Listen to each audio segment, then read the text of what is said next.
আপনাদের যখনই কেক খেতে মন চাইবে আপনারা কিন্তু বাড়িতে খুব সহজে এইরকমই ব্যানানা কেক বানিয়ে নিতে পারবেন। আর আপনি যদি আমার চ্যানেলে নতুন হয়ে থাকেন আমার চ্যানেলটিকে লাইক, শেয়ার ও সাবস্ক্রাইব করে নেওয়ার অনুরোধ রইল।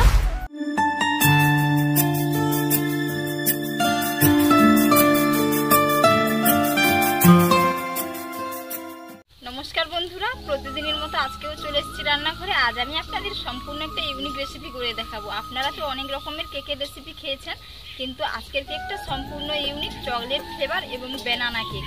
কলা দিয়েই আজকে আমি আপনাদের বানিয়ে দেখাবো। পুরো ভিডিওটা দেখতে থাকুন, আশা করি আপনাদের ভালো লাগবে। আর প্রথমে আমি একটি কেকের বেটার বানিয়ে নেব। কেকের বেটার বানানোর জন্য আমি একটি মোল্ড নিয়েছি।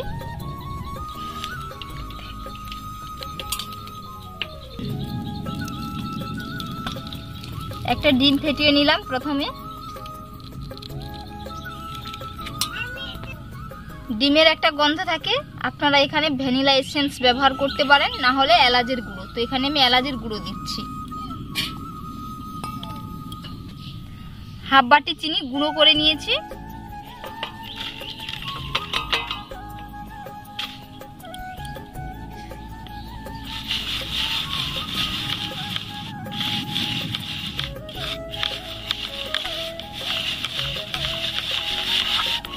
এইভাবে চালুনি দিয়ে চালিয়ে নেবেন, দিলে কেকটা কিন্তু খুবই সুন্দর হবে। পরিমাণ মতো লবণ, হ্যান্ড উইচ দিয়ে ভালো করে ফেটিয়ে নেব। ভালো করে ফেটিয়ে নিয়েছি। তো এবার এর মধ্যে আমি ময়দা দিয়ে দেব। এক বাটি ময়দা,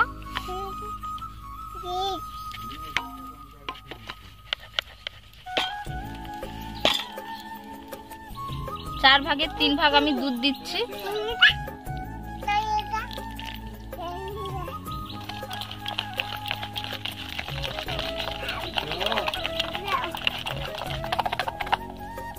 এক চামচ কোকো পাউডার দিচ্ছি। এটা চাইলে আপনারা নাও দিতে পারেন, যেহেতু আমি চকলেট ফ্লেভার বানাবো এর কারণে 1 চামচ দিচ্ছি।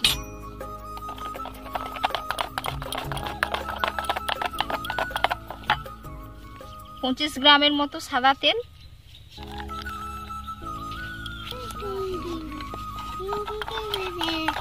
ভালো করে ফেটিয়ে নেব।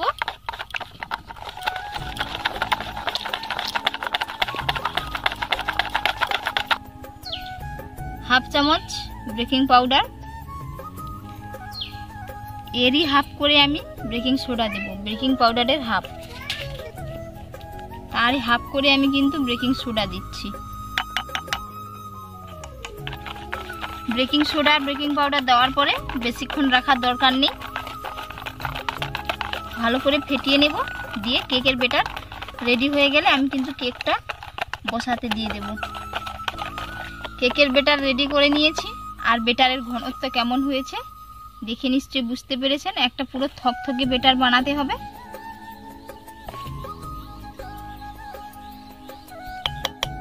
যেহেতু আমি ব্যানানা কেক বানাবো এর কারণে একটা কলা নিয়েছি।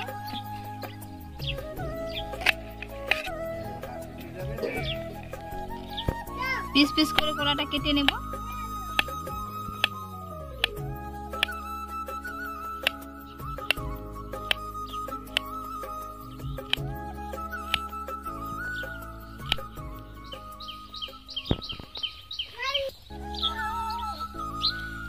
এই বাটিতে কেক বসাবো, এর কারণে আমি এর মধ্যে বাটার ব্রাশ করে নিচ্ছি। পুরো চারি সাইড ভালো করে বাটার ব্রাশ করে নেব। আপনারা চাইলে বাটারের পরিবর্তে সাদা তেলও দিতে পারেন। ভালো করে মাখিয়ে নিয়েছি। এবার আমি চিনি নিয়েছি, তো এইভাবে একটু ছিটিয়ে দেব।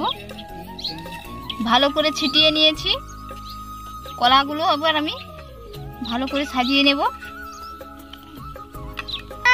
এই যে কলা দিয়ে দিয়েছি। তো এবার আমি বেটারটা এর মধ্যে ঢেলে নেব।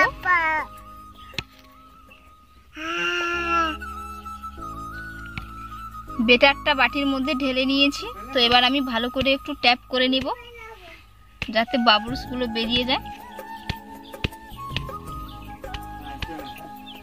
কেকটা ব্রেক করার জন্য আমি একটা কড়াই বসিয়ে দিয়েছি। কড়াইয়ের মধ্যে একটা বাটি দিয়েছি, চাইলে আপনারা কিন্তু স্ট্যান্ডও দিতে পারেন।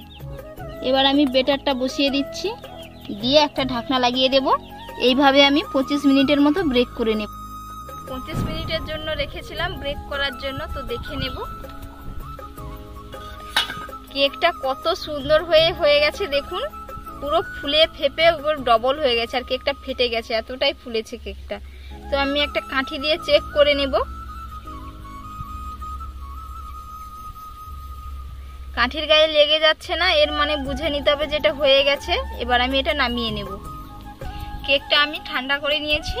তো গরম গরম কাটতে যাবেন না, গরম গরম কেটে নিলে কিন্তু ওটা ভেঙে যাবে। ঠান্ডা করে আমি থালার মধ্যে মোল আউট করে নেব, দিয়ে আপনাদের দেখাচ্ছি কেমন হয়েছে। ছুরি দিয়ে গাগুলো একটু ছাড়িয়ে নেব।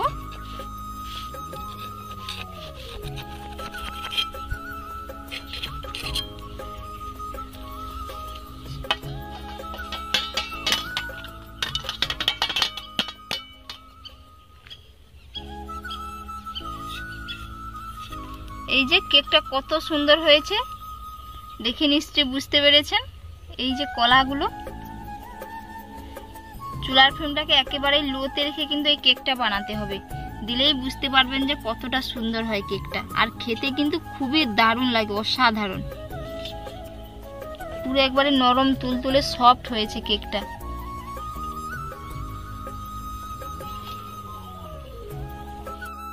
কেটে দেখাচ্ছি কতটা সুন্দর হয়েছে।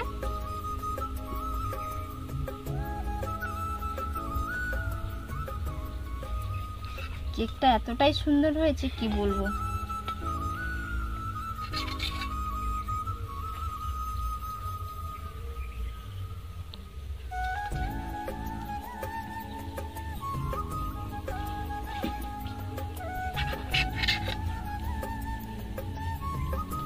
কতটা কেকটা ফুলেছে দেখুন, পুরো একেবারে সফট হয়েছে।